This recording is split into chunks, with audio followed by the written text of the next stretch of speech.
Well, speaking of dreams, how is your stock portfolio doing? For many, it's gone from sweet stock dreams to nightmares, all in the course of a couple of weeks.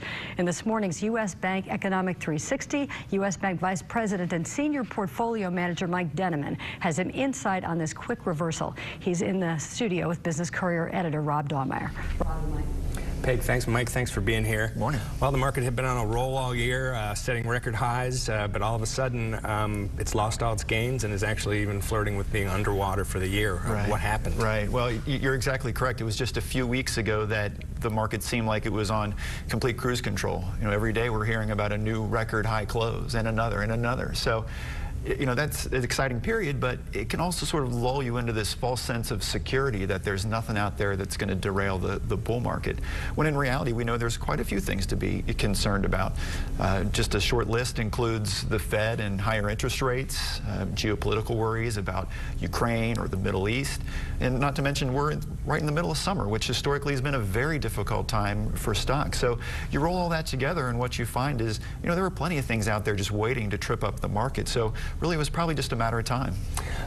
So maybe an obvious question, but maybe not. Was this a surprise? I mean, you just mentioned all these reasons why you can point to the drop, but that doesn't mean anybody thought it was going to happen. Right. Well, you know, believe it or not, we were actually, and still are, a little bit overdue for a significant market pullback. So the market the last few years has been on a great run, but the trend during that time has been very linear. And by that I mean the trend has been almost straight upward. And we know that the market doesn't typically operate that way.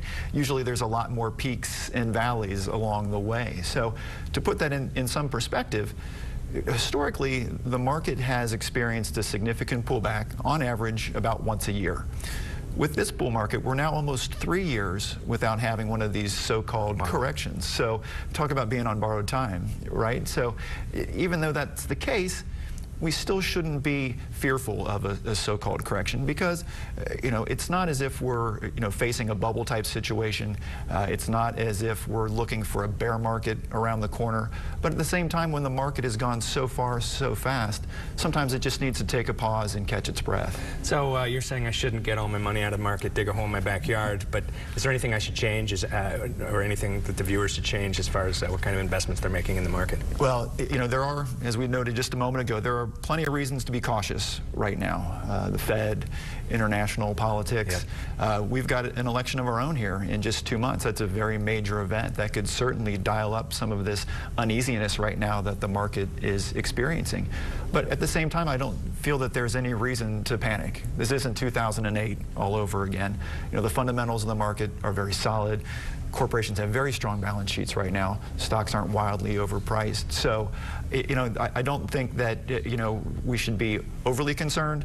I think if we do have a correction, it's likely to be short-term in nature. So maybe this might provide a long-term opportunity because, again, oftentimes these healthy pauses in the market simply set up stocks to go higher in the long term. Yeah, great information. I think you hit it on the head. If you look at most public companies right now, they do have really strong cash positions. So we'll see what happens. But thanks for being here.